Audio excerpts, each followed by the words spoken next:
Have you ever had that experience where you land on a website, maybe you're looking for, I don't know, a new bank or just trying to buy shoes, and within like 3 seconds, you just relax? Oh, no, absolutely. It's an immediate, almost physical exhale. Yeah. You feel like, okay, this is a good place. I'm safe here. Your shoulders drop a little. But then conversely, have you ever looked at a product or an app that should have been simple, but you just instantly felt confused or even a little bit repelled by it? You can't point to a specific typo or a broken link, but your brain just starts screaming, get out! That is your primitive brain just taking the wheel. It's judging the environment for threats or for incompetence before your conscious brain even has time to read the first headline. And that split-second judgment, that is exactly what we are digging into today. We are looking at the invisible strings that pull at us every time we open a website, look at a logo, or pick up a product. We're doing a deep dive into design psychology. It's such a fascinating topic because it sounds like it's just about making things look pretty, right? Or choosing between Helvetica and Arial. Right. But it's actually about survival and trust and how our brains process information in a really chaotic world. And we're drawing from a really insightful guide by Stella Pop. It's called 3 Quick Tips to Get Your Business Started with Design Psychology. And they've pulled in definitions from the UX Collective to keep us grounded in the science of it all. What I really like about this source is how it bridges that gap. It takes these high-level academic concepts, neuroscience, cognitive psychology, and it translates them into 3 very specific, actionable things that, frankly, businesses get wrong all the time. All the time. And just to set the stage for you listening, our mission today isn't to teach you how to use design software. I can barely resize a photo without distorting it. We are definitely not talking about kerning or pixels or vectors today. No. We are talking about the thinking behind the visuals. We're decoding why certain logos make you hungry or why green makes you think healthy, even when it's on a soda can. And why pretty things actually make us feel like they work better, which is a cognitive bias that is just so fascinating to unpack. Okay, so let's get into it. The Stella Pop Guide opens with a concept that seems simple, but is actually the root of almost all communication failures. It says there are 2 sides to every story in design. Right. The creator and the viewer. Exactly. This is the fundamental conflict. So the creator is the business, the designer, or I guess even me making a PowerPoint slide for a meeting. Yep. And the viewer is the customer, the audience, your boss. Okay. But here's the problem, and the source is really blunt about this. The creator and the viewer are almost never seeing the same thing. Never. Why is that? I mean, if I design a red button and I put it in the middle of the screen, we both see a red button, don't we? Physically, yes. The photons hitting your retinas are the same. Yeah. But psychologically, no way. As the creator, you are just burdened with context. You know why you put the button there. You know what it does. You know the whole history of the product. You're looking at that button through layers and layers of intent and background knowledge. I see. It's the curse of knowledge. Precisely. You cannot unknow what you know. But the viewer, they have none of that. They are just a person trying to accomplish a task. And if that button doesn't scream its function in a microsecond, they don't see a button, they see an obstacle. Or even worse, they don't see it at all. The source has a pretty harsh quote about what happens when this alignment fails. They do. They say that if these 2 sides don't align, if the viewer misunderstands the creator's intent, the design has, and I'm quoting here, no purpose nor result. Wow. No purpose, no result. It's just a total failure. A total failure. That feels incredibly high stakes.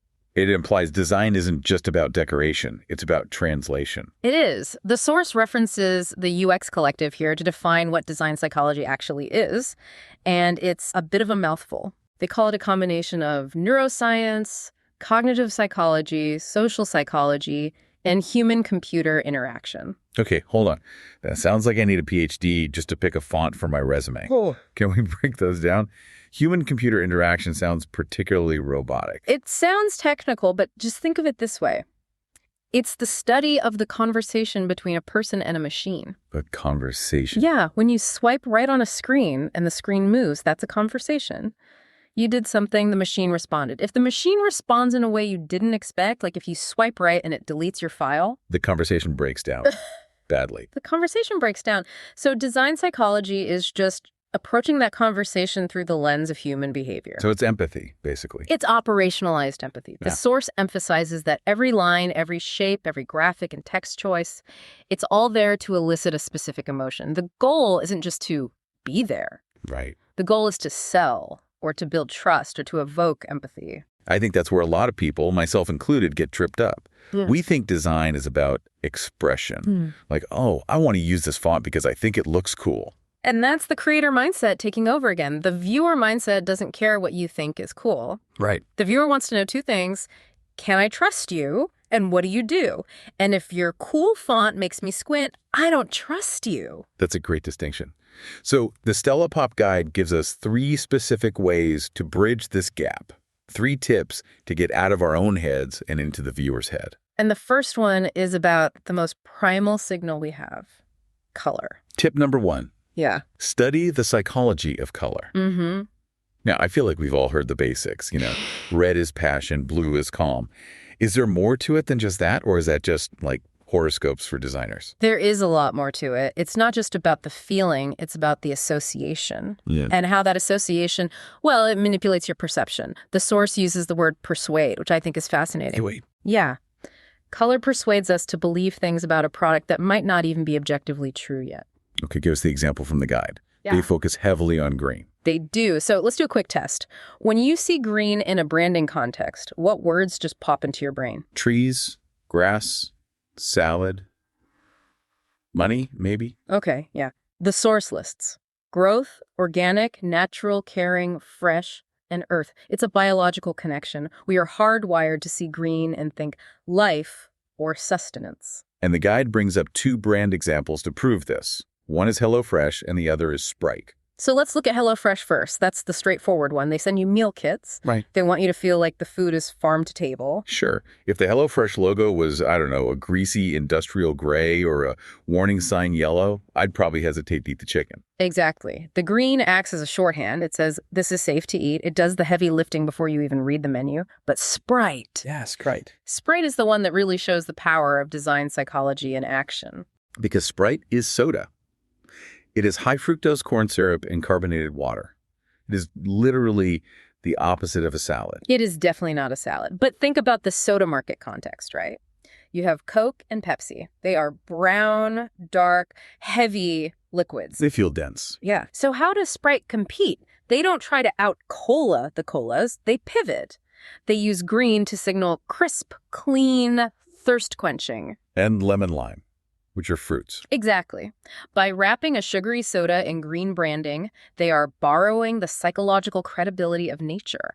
They're persuading your brain to categorize the drink as fresh rather than heavy. That is actually kind of brilliant when you think about it. It's all about framing. It's incredibly effective framing. It manages expectations. If Sprite were in a brown can, it would taste wrong because your brain would be expecting cola. The green primes your tongue for that citrus flavor.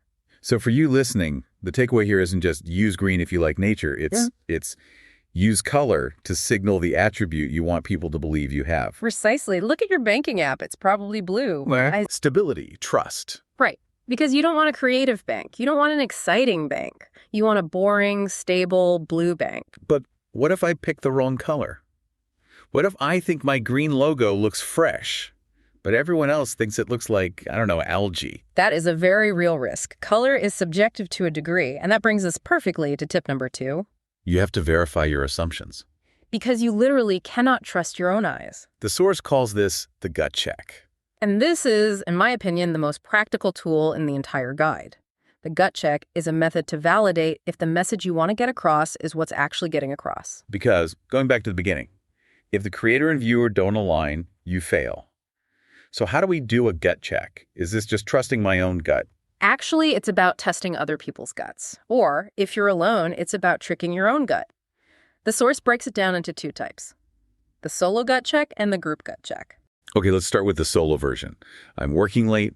I've been staring at a slide deck or a logo for 6 hours. My brain is fried. How do I check myself? The first step is the hardest, and almost nobody does it. You have to walk away. The guide says you need to leave the design alone for a day or 2. A day or 2? In this economy, that feels like an eternity when you've got a deadline. It's necessary. You are suffering from what designers call snow blindness. You literally cannot see the flaws because your brain is filling in the gaps with what you know should be there.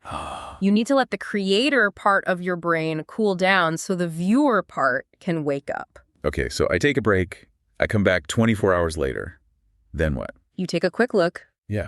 And the source is specific here, 5 to 20 seconds. That seems incredibly short. Why not study it? Because your customers aren't going to study it. In the real world, you get a glance, maybe 3 seconds on a website, 2 seconds on a billboard as you drive by. Okay. If the message doesn't land in that first blink, it's gone. So I look for 5 seconds, then I write down what exactly? You write down your immediate visceral reaction. Feelings, thoughts, associations. And you have to be brutally honest. If you look at your new sleek tech logo and your first thought is potato. You write down potato? You write down potato. I feel like potato is rarely the goal for a tech startup. Really? But if you don't write it down, you'll rationalize it away. You'll say, oh, well, I can see why it looks like a potato, but if I explain the backstory and the heritage of the brand... But you won't be there to explain the backstory. Exactly. And that's why the group gut check is the gold standard. This is where you bring in 1 to 3 other people. Okay, friends. Family. Or do I need experts? Ideally, people who are somewhat representative of your audience, but friends work in a pinch. However, and this is the rule that if you break it, ruins the whole experiment, they must not know the end goal. Wait, really? So I can't tell them, hey, tell me if this looks like a luxury coffee brand? Absolutely not. The second you say luxury coffee brand, you've primed them. Their brains will actively look for evidence to confirm your statement. I'm leading the witness. You're corrupting the data. They'll say, oh yeah, the brown is very coffee-like.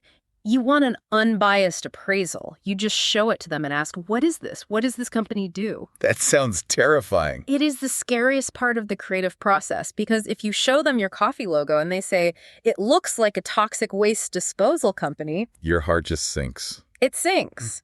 But I guess it's better to have your heart sink in a private meeting than after you've spent $10,000 printing the cups. That's the ROI of the gut check right there. It simulates the harsh reality of the market without the financial cost. It's pure reality testing. I love that. Yeah. So we've used color to signal emotion. We've used the gut check to verify clarity.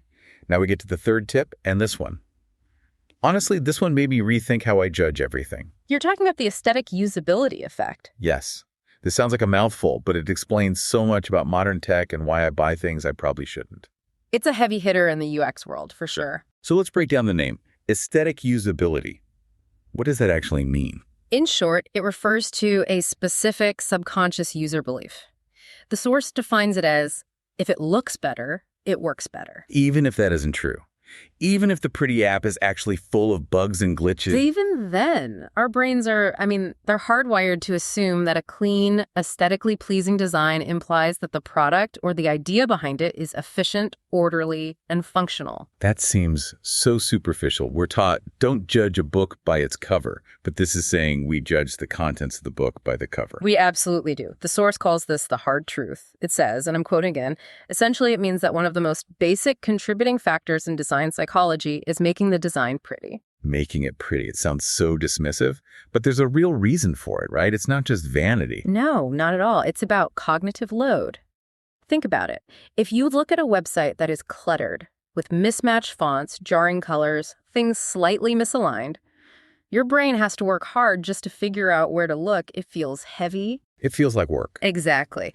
But a clean, beautiful design feels effortless. And your brain interprets effortless to look at as effortless to use. So let's hypothetical this. If I have two apps that do the exact same thing, let's say they're both calculators. App A is ugly, clunky, gray buttons, maybe a bit pixelated. App B is sleek, beautiful, nice drop shadows, good spacing.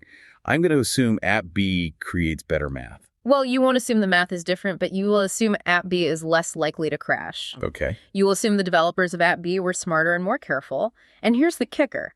If App B does have a bug, say it freezes for a second, you are more likely to forgive it. Why? Because you've already established trust based on the visuals. You think, oh, it's just a glitch.